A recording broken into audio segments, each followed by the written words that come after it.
Hello everybody and welcome to Saga Incursions. You probably just saw for that moment in time the team that I was indeed using, but there's a bit of a build up and there's a combination which I do highly recommend. So first of all, we jump right into some footage, and you can see right here we've got the Odin Prefight launch. The team that I used, for those that might have missed it in that brief second, was Scream, Angela, yeah, you see Angela on screen. And then there was a rotation of Odins with a Galan, and then finally a couple of Odins, one Galan, and then there was Dr. Doom. But I'll talk about why I use this particular team and why it did so well in a moment. But of course, explaining things is that you can, as soon as you enter into the Saga sector, choose from a variety of champions in the very early room, so you can put on pre-fights and stuff. If I had the Maker, I'd probably be utilizing that in a later type of Saga season, but it's still good to kind of like have the old favorites. You can see a bit of a mistake with Scream, but ultimately it doesn't really matter. Hit off an SP2 and you'll find yourself, yep, that's great fun, and we love to see great amount of damage. I really enjoyed Saga Sector this time, and I do always enjoy them. You can see here that, again, the ramp, like, I've also got to win one fight with Galan, and I did mess up a little bit. Luckily, there's some regeneration from some nodes, so that's always very nice to see. But of course, get that pre-fight on, and we move on to a bit of coverage and the hacks itself that I used. So you can check out right on screen now, these are the various hacks that I used, and I'll just explain a few things around why I chose them and why they were important. So right off the bat, we do have Armor Burst. If the attacker's basic attacks have a 40% chance to grant them a 40% armor up, buff for 8 seconds. The final hit of the attacker's special attacks deal a burst of direct damage, scaling with their current armor percentage. Of course, that's great if you've got champions that aren't just like your Omega Sentinels, who has an armor up buff, but also Angela, I think, has an armor up buff as part of her kit. There's also the chance with Buff Cornucopia that you're going to be able to pick up an armor up buff, regeneration, or other types of helpful types of buffs at the same time. If you get loads of Fury, we'll talk about Fury potency improvement in a minute, and of course attack surge buffs and attack surge unique buffs, which again is the reason that I decided to build around these two champions, Angela and Scream, forgot that, have a load of buffs, which is really, really good. We've got Tide of Combat. Whenever a non-damaging debuff on the opponent ends, the attacker has a 50% chance to gain a Fury buff, and lo and behold, that's another buff being pinged off. And Angela does armor breaks off her SP1, SP2, whatever, and also Scream does debuff effects and damaging debuff effects at the same time. Defensive Cascade, when the defender is knocked down by a special attack, they're inflicted with a stun debuff. This keeps up your ramp.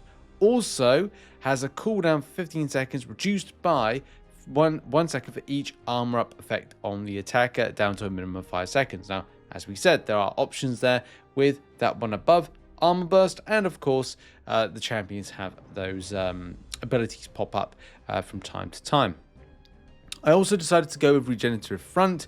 When the defender is hit with a second medium, they're inflicted with a heal block passive lasting for 3 seconds. While the defender is heal blocked, the attacker gains attack and regeneration of 5% of damage dealt. It's always essential to keep yourself alive as much as possible, do a bit of damage, and of course with regeneration buff, that's great that 2 of those will likely get. It's good to kind of like add that in and have that extra regen, but also damage potency at the same time.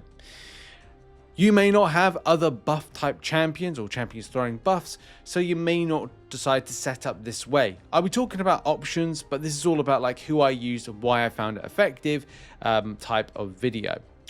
We're going to see some footage in a minute, but the common hacks that I decided to go for were attack surge debuff count. Wasn't really needed, but kind of important if you are throwing armor breaks, as well as what Angela and Scream do. So yes, that kind of makes a lot of sense. It's likely I'll get a Fury with Scream and with Angela, and more so with Buff Cornucopia, so that's why buff and reinforcement Fury's there. Attack surge unique buff count, Cornucopia, the buffs in general on those two champions do trigger off and a massive amount of attack surge potency, and the same thing when it comes to attack surge buff count. The more buffs I have, which I will have, a lot of buffs with Scream and a lot of buffs with Angela, they hold up massively well. Now you could keep synergies as a key element to champions. So maybe I shouldn't have put on Dr. Doom as another champion in the team, but it's one of those situations of you don't know who you're going to face off against, and you might need a Dr. Doom or another type of champion to help you out. You could have a very annoying mutant. Well, you know, might want to put a Mega Sentinel in. You might want to put Ingor in. You might want to put various other champions in this. Attack enhancement special attack. Champions throw special attacks, do more damage. Attack enhancement medium, special augmentation, and attack enhancement basic. These won't necessarily need to have type hacks you add in, but I felt they were quite effective, quite fun, and they kind of like added a little bit more flavor to everything. Of course, there were the extras, the boost hacks as well. Whenever you get a chance to put in a large survivors hack, or a medium onslaught hack, or a large, so obviously, you know, people want to put in a large onslaught hack, then of course that's going to be really nice potential of extra damage. So that is and are the hacks that I used for this, and they just complemented the champions. I could have added many more in, but I think once you get Buff Cornucopia, you get something to amplify the Fury buff, or something that ties into the buffs that the champions are getting, and you're going to have a really good time. And of course, this pushed me through to Sector 15. Why is my Angela dead? Well, you'll find out why, or I'll talk to you about that as to why in a moment. Let's get into some footage, shall we? So just quickly, I've got you a little bit of a showcase here. You can see the armor up buffs, very important, that I'm getting as part of Angela. As soon as I go past an SP1, it does ramp up. And of course, doing an SP1, see all those lovely armor breaks, helps out for the situation further on. This, I think, might be just before... No, I think it might be Black Cat Purified.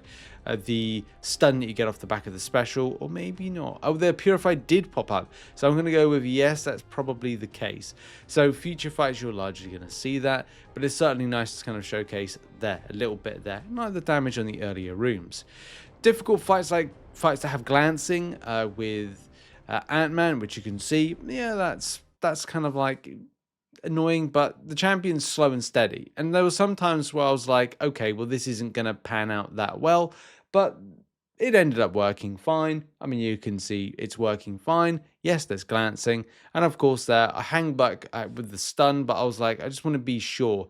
A lot of the time when playing against the current state of the AI, I'm definitely a much more cagier person. I mean, that was a bad dexterity. But the point is, let's do a bit of damage. Special attack, special attack, armor break, but special attack and stun debuff is very, very nice. You can see I'm also regenning. It's kind of like the new, very noob, but hey, a W's a W.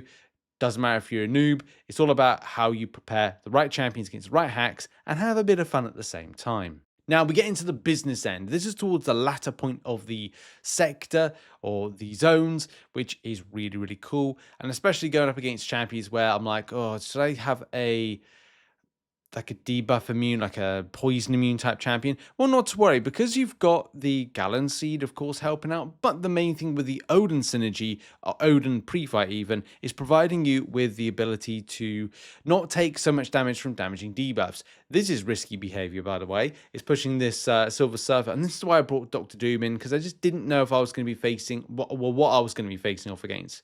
Because you can see at times, oh, I'm facing against this, that.